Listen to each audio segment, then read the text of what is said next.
स्वागत आप सभी का प्यारे बच्चों। हेलो एल्केन्स और हेलो एरिन्स को कैसे बनाया जाए, उनके प्रिपरेशन के सारे मेथड्स हम डिस्कस कर चुके हैं।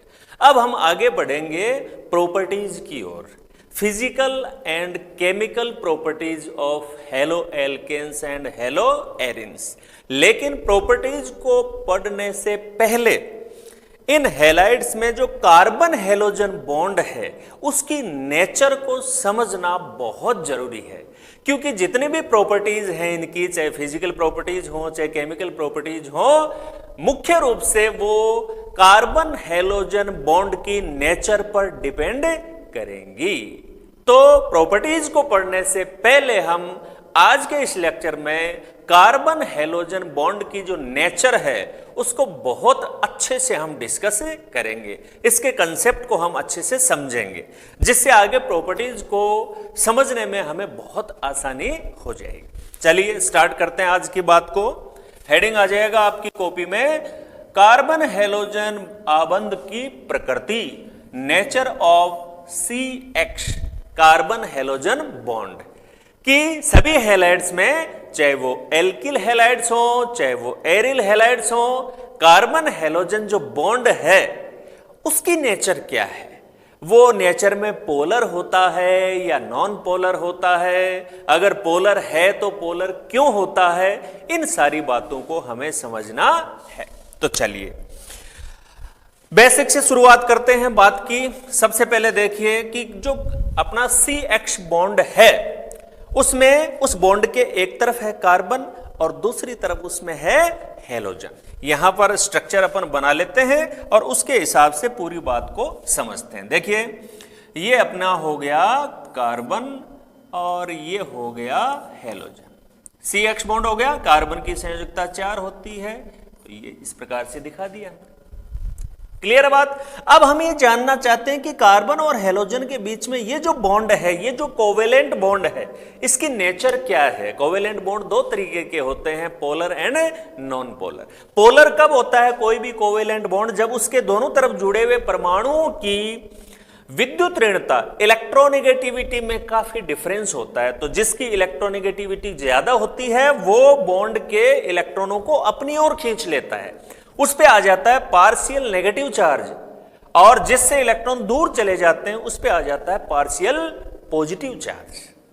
क्लियर है बात। वही यहां अपने को देखने को मिलेगा, क्योंकि हम जानते हैं कि कार्बन और हैलोजन की विद्युत ऋणता में, इलेक्ट्रोनेगेटिविटी में सिग्निफिकेंट डिफरेंस है, काफी अंतर है। तो इसी बात को लेकर यहां से शुरू किया गया है कि हैलोजन परमाणु कार्बन की तुलना में, हैलोजन परमाणु जो होता है वो कार्बन की कंपैरिजन में ज्यादा इलेक्ट्रोनेगेटिव है, अधिक विद्युत ऋणात्मक है, उसकी विद्युत ऋणात्मकता ज्यादा है।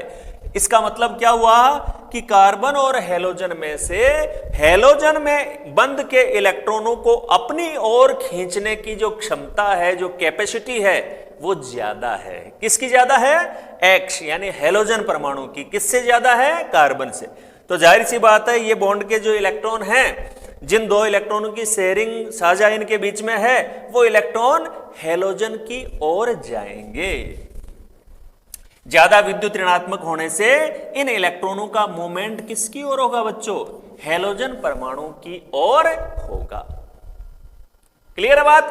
तो ये कंप्लीट ट्रांसफर नहीं है, केवल देखो अगर दोनों की इलेक्ट्रोनेगेटिविटी बराबर होती है तब तो इलेक्ट्रॉन होते हैं वो एग्जैक्ट बीच में होते हैं दोनों के, और दोनों की इलेक्ट्रॉन नेगेटिविटी में यदि डिफरेंस हो तो इलेक्ट्रॉन जिस परमाणु के ज्यादा नजदीक होते हैं उस पे पार्शियल, नेगेटिव चार्ज नहीं बोल रहा हूं मैं, पार्शियल बोल रहा हूं केवल, इस बात का आप ध्यान रखना। कंप्लीट चार्ज नहीं कहा मैंने, पार्शियल कहा है। तो पार्शियल चार्ज उस पे नेगेटिव आ जाएगा, इस पे पॉजिटिव। तो कार्बन की तुलना में हैलोजन की विद्युत ऋणता ज्यादा है। क्लियर है बात। इससे क्या होगा? कार्बन के ऊपर आंशिक धनावेश, पार्शियल पॉजिटिव चार्ज, ये देखिए पार्शियल पॉजिटिव चार्ज दिखा रहा हूं मैं इसके ऊपर, ये हो गया पार्शियल पॉजिटिव चार्ज। और हैलोजन पर आंशिक ऋणावेश यानी पार्शियल नेगेटिव चार्ज, ये हैलोजन के हो गया ऊपर हो गया पार्शियल नेगेटिव चार्ज। और इसका जो रिजल्ट है वो क्या है, अतः कार्बन हेलोजन बॉन्ड, ये जो कार्बन हेलोजन बॉन्ड है वो ध्रुवित यानी पोलराइज्ड हो जाता है। तो ये अपन जो टॉपिक पढ़ रहे हैं कार्बन हेलोजन आबंध की प्रकृति, तो हमसे पूछा जाए कि भाई कार्बन हेलोजन बॉन्ड की नेचर क्या होती है, तो हम कहेंगे कार्बन हेलोजन बॉन्ड पोलर होता है, ध्रुवित होता है, ये पोलराइज्ड होता है। तो नेचर कैसी है, इसका जवाब हो गया कि कार्बन हेलोजन बॉन्ड की नेचर ध्रुवीय है, पोलर है। अब अगला स्टेप या अगला क्वेश्चन कि भाई पोलर क्यों है, तब हम ये इसके पीछे लॉजिक बताएंगे कि पोलर इसलिए है कि जो CH कार्बन हेलोजन बॉन्ड है इसमें जुड़े हुए हेलोजन परमाणु की इलेक्ट्रोनेगेटिविटी विद्युत ऋणता ज्यादा होती है, इस वजह से बंध के साझे के इलेक्ट्रॉनों को अपनी ओर खींच लेता है ये, तो इसके ऊपर पार्शियल नेगेटिव चार्ज आ जाता है, कार्बन पे पार्शियल पॉजिटिव चार्ज आ जाता है, इसलिए ये बॉन्ड है वो पोलर है। तो कैसा है और क्यों है, दोनों कंसेप्ट बिल्कुल क्लियर हो गए आपके। तो ये इसका जो कारण है वो आप नोट कर लेंगे और नीचे ये पोलर नेचर इसकी आप दिखा देंगे। इसमें हम लिख भी देते हैं polar nature of carbon halogen bond. ये बहुत इंपॉर्टेंट है क्योंकि बहुत कुछ डिपेंड करेगा इसके ऊपर। जैसे मैंने पहले शुरू में कहा कि आगे हम जो फिजिकल केमिकल प्रॉपर्टी पढ़ेंगे उनमें आप देखेंगे कि बार बार इस पोलर नेचर को हम डिस्कस करेंगे और उसी से इसकी प्रॉपर्टीज को हम आगे से आगे समझेंगे। तो इतनी बात क्लियर है, आगे बढ़ जाऊं इसके बाद में। चलिए, अब ये जो कार्बन हेलोजन बॉन्ड की जो पोलर नेचर हमने पढ़ी उसके ऊपर इसी बात को थोड़ा सा आगे बढ़ाते हुए बच्चों हम डिस्कस करते हैं। अब क्योंकि यहां पर X का मतलब चारों में से कोई सा भी हेलोजन हो सकता है, इसका मतलब हमारे पास बच्चों 4 प्रकार के CH बॉन्ड आ गए, क्योंकि CH में आप सभी जानते हैं कि X बराबर हमारा मतलब है फ्लूओरीन, क्लोरीन, ब्रोमीन और आयोडीन। कोई सा भी कार्बन के साथ जुड़ा हुआ हो सकता है, सारे ही वो CH बॉन्ड कहलाएंगे, कार्बन हेलोजन बॉन्ड कहलाएंगे। हेलोजन में ये चारों पढ़ते हैं, ठीक है। अब हम ये जानना चाहते हैं कि ये जो अलग अलग कार्बन हेलोजन बॉन्ड हैं, कार्बन फ्लोरीन के बीच में बॉन्ड, कार्बन क्लोरीन के बीच में, कार्बन ब्रोमीन के बीच में, कार्बन आयोडीन के बीच में, क्या इनमें कोई डिफरेंस है? यस, ये चारों जो बॉन्ड हैं उनमें 2 बेसिक डिफरेंस अपन पढ़ेंगे। वो कौन कौन से हैं? नंबर 1 पे हम पढ़ेंगे कार्बन हेलोजन बॉन्ड की लंबाई का क्रम, ऑर्डर ऑफ बॉन्ड लेंथ, यानी ये जो चारों प्रकार की अपन बात कर रहे हैं, बंध लंबाई का क्रम क्या होता है, यानी चारों में से सबसे ज्यादा लंबाई वाला बॉन्ड कौन सा होता है, सबसे कम लंबाई वाला बॉन्ड कौन सा होता है, ये हमें डिस्कस करना है बच्चों। तो चारों जो बॉन्ड हैं कार्बन हेलोजन उनको लिख लेता हूं मैं पहले। तो सबसे पहला काम तो ये करता हूं, तो पहले मैंने कह दिया कार्बन फ्लोरीन बॉन्ड, फिर हो गया कार्बन क्लोरीन बॉन्ड, उसके बाद हो गया कार्बन ब्रोमीन बॉन्ड, उसके बाद हो गया कार्बन आयोडीन बॉन्ड। अब इन चारों जो बॉन्ड हैं ये, इनकी अपन तुलना कर रहे हैं, कंपैरिजन कर रहे हैं कि भाई बॉन्ड लेंथ इन चारों में से सबसे ज्यादा किसकी है, सबसे कम किसकी है, बॉन्ड लेंथ का ऑर्डर यानी क्रम क्या है। ये आप बच्चों जानते हैं कि चारों जो हेलोजन हैं वो आवर्त सारणी के 17वें वर्ग में आते हैं, क्लियर बात है। और सभी को पता, आपको ऊपर ही ऊपर इसमें फ्लोरीन होता है, उसके बाद क्लोरीन, ब्रोमीन, आयोडीन, इस तरह से होता है। और हमने अच्छे से पढ़ रखा है 11वीं क्लास में, किसी भी वर्ग में ऊपर से नीचे की ओर जाते हैं तो परमाणुओं का आकार बढ़ता है, नए नए कोष जुड़ते हैं, परमाणुओं का आकार बढ़ता है, क्लियर बात है। इसका मतलब इन चारों में से सबसे छोटा आकार फ्लोरीन का है, सबसे बड़ा आकार किसका है, आयोडीन का। और आकार का इस बॉन्ड की स्ट्रेंथ पर और इस बॉन्ड की जो लेंथ है, दोनों पे इंपैक्ट होता है, दोनों पे इसका प्रभाव होता है।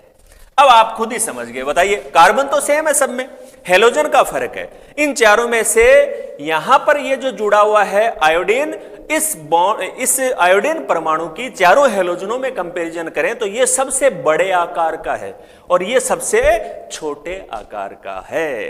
तो बताइए सबसे जो बॉन्ड लेंथ है वो सबसे बड़ी किस में होगी? कार्बन और आयोडीन बॉन्ड है उसकी बॉन्ड लेंथ सबसे ज्यादा होगी। क्यों? क्योंकि चारों हेलोजनों में से आयोडीन का आकार सबसे बड़ा है। परमाणु का आकार जितना बड़ा होता है उससे बनने वाला जो बॉन्ड है उसकी लेंथ उतनी ही ज्यादा होती है। क्योंकि बड़े आकार का है तो ये तो ना दोनों के नाभिकों के बीच की जो दूरी है उसके आधार पे बॉन्ड लेंथ निकाली जाती है। अब जितना बड़ा आकार होगा, जितने ज्यादा कोष होंगे, नाभिक उतना ही बाह्यतम इलेक्ट्रॉन से दूर चला जाएगा और बॉन्ड लेंथ बढ़ेगी। तो बॉन्ड लेंथ का बच्चों ये क्रम हो गया, ये आपको नोट करना है। कार्बन हेलोजन आबंध की लंबाई का क्रम, order of bond length of CH bond, और इसमें ये ऑर्डर अपने को दिखाना है और इस ऑर्डर को अच्छे से समझना है, बहुत उपयोगी है ये अपने लिए। आगे जो प्रॉपर्टीज की अपन बात करेंगे, कंपैरिजन करेंगे हम, तो वो इन्हीं के ऊपर आधारित होगा। क्लियर बात है? ये क्रम क्यों आया? क्योंकि चारों हेलोजनों में से फ्लोरीन का आकार सबसे छोटा होता है। परमाणु का आकार जितना छोटा होता है उससे बनने वाला जो बंध होता है वो उतना ही छोटा होता है, बॉन्ड लेंथ कम होती है। और बॉन्ड में भाग लेने वाले परमाणु आकार में जितने बड़े होते हैं उनके बीच में बनने वाले बॉन्ड की लेंथ उतनी ही ज्यादा होती है। तो सिंपल सा लॉजिक है कि कार्बन आयोडीन बॉन्ड है वो इन चारों में से सबसे बड़ा होगा। और ये आप बच्चों जानते हैं कि बॉन्ड लेंथ और बॉन्ड स्ट्रेंथ ये दोनों एक दूसरे की क्या होती हैं? व्युत्क्रमानुपाती। एक दूसरे की क्या होती है? व्युत्क्रमानुपाती। छोटा बॉन्ड होता है वो मजबूत होता है, उसकी स्ट्रेंथ ज्यादा होती है, उसे तोड़ना मुश्किल होता है। और बॉन्ड जितना बड़ा है उसको तोड़ना उतना ही आसान है, उसकी स्ट्रेंथ कम होती है। यह हमेशा ध्यान रखें, आप हमेशा इस बात को ध्यान रखें। मैं यहां पर इसको लिख देता हूं कि बॉन्ड लेंथ और बॉन्ड स्ट्रेंथ रिवर्सली प्रोपोर्शनल है हमेशा, यह ध्यान रखें।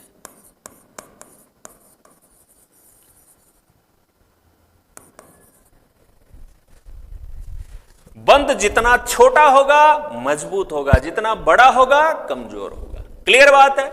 अब यहां पर ये क्रम लिखा हो, ये केवल आपके समझने के लिए है, नोटबुक में लिखने की इसको आवश्यकता नहीं है। अब इन चारों में से हमने समझा कि भाई CF बॉन्ड है, ये सबसे छोटा है, इसका मतलब ये बॉन्ड सबसे मजबूत होगा। तो नेक्स्ट क्रम देखो अपन क्या पढ़ने जा रहे हैं, कार्बन हेलोजन आबंध की एंथैल्पी का क्रम, ऑर्डर ऑफ एंथैल्पी। तो किसी भी बॉन्ड को तोड़ने पर जितनी एनर्जी रिलीज होती है उसे कहा जाता है बॉन्ड एंथैल्पी, और जितना मजबूत बंध होगा उसको तोड़ने के लिए उतनी ही ज्यादा, भाई देखो दोनों बातें हैं, बॉन्ड बनते समय जितनी एनर्जी रिलीज होती है, या फिर अपन यूं कहते हैं कि उस बॉन्ड को तोड़ते समय जितनी एनर्जी की रिक्वायरमेंट होती है। तो बात तो एक ही है भाई, कोई स्ट्रॉन्ग बॉन्ड होगा तो वो बनते समय ज्यादा एनर्जी रिलीज होगी, इसलिए तो वो स्ट्रॉन्ग है, इसलिए तो वो मजबूत है, क्योंकि एनर्जी ज्यादा रिलीज हुई है। और स्थायित्व, स्टेबिलिटी और एनर्जी एक दूसरे के उल्टे हैं। एनर्जी जितनी कम होती है स्टेबिलिटी उतनी ज्यादा होती है, मजबूती उतनी ही बंध की ज्यादा होती है। तो कोई बॉन्ड बनते समय अगर ज्यादा एनर्जी रिलीज हुई है इसका मतलब वो बॉन्ड ज्यादा स्टेबल है, ज्यादा मजबूत है। और इसका उल्टा भी कह सकते हैं अपन कि जिस बंध को तोड़ने के लिए ज्यादा एनर्जी की रिक्वायरमेंट होती है, जितनी ज्यादा एनर्जी की रिक्वायरमेंट होती है वो उतना स्ट्रॉन्ग है। तो बात तो एक ही है, बनते समय एनर्जी ज्यादा रिलीज हुई है तो उसको तोड़ते समय भी एनर्जी ज्यादा चाहिए आपको। क्लियर बात? तो इन चारों में से इसकी लेंथ सबसे कम है तो ये बॉन्ड सबसे स्ट्रांग होगा, इसको तोड़ने के लिए सबसे ज्यादा एनर्जी चाहिए, इसके बनते समय सबसे ज्यादा एनर्जी रिलीज होती है। तो एंथैल्पी का या इनकी स्ट्रेंथ का जो ऑर्डर है वो क्या हो जाएगा बच्चों, ये यहां लिख देता हूं मैं। कार्बन फ्लोरीन जो बॉन्ड है वो सबसे स्ट्रॉन्ग होगा, उसके बाद कार्बन क्लोरीन बॉन्ड, उसके बाद कार्बन ब्रोमीन बॉन्ड और सबसे अंत में कार्बन आयोडीन बॉन्ड।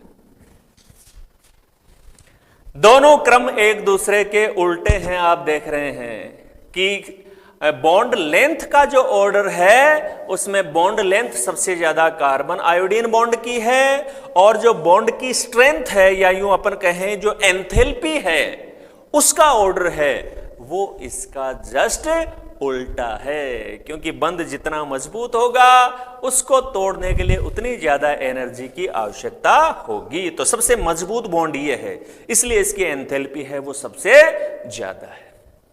तो ये दोनों जो ऑर्डर हैं, ये जो दोनों क्रम है, उनको अच्छे से आपको नोट करना है अपनी नोटबुक में, और इनको अच्छे से समझना भी है, क्योंकि आगे जितनी भी बातें अपन करेंगे वो इस ऑर्डर पर ही आधारित होगी। जैसे मान लीजिए अपन बात करें कि ऐसा कोई रासायनिक गुण जिसमें CH बॉन्ड टूटता है, कार्बन हैलोजन बंध टूटता है, तो हम कहेंगे कि साहब बंध टूटता है तो इस रिएक्शन में ज्यादा रिएक्टिव कौन होगा, क्रियाशीलता ज्यादा किसकी होगी, फ्लोराइड्स की ज्यादा होगी या आयोडाइड्स की ज्यादा होगी? तो हम तुरंत कह देंगे आयोडाइड की ज्यादा होगी। क्यों?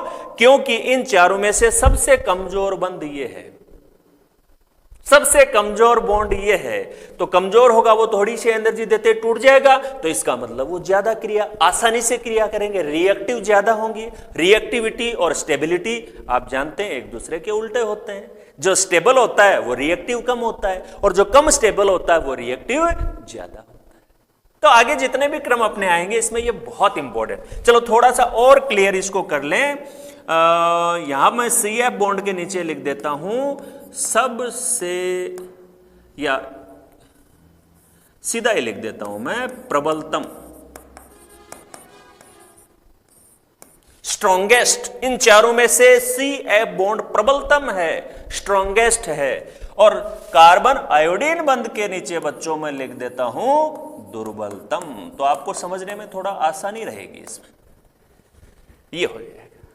ठीक है, तो आगे वाले जो लेक्चर्स में हम डिस्कस करेंगे फिजिकल प्रॉपर्टीज पहले पढ़ेंगे हम, उसके बाद केमिकल प्रॉपर्टीज। वो जब हम पढ़ेंगे उससे पहले आज के लेक्चर में ये जो CH बॉन्ड की नेचर आपको बताई है वो बहुत अच्छे से आपके क्लियर होनी चाहिए। उससे ये बेनिफिट होगा कि फिजिकल और केमिकल प्रॉपर्टीज हम पढ़ेंगे वो आसानी से उनके कंसेप्ट अपने समझ में आएंगे।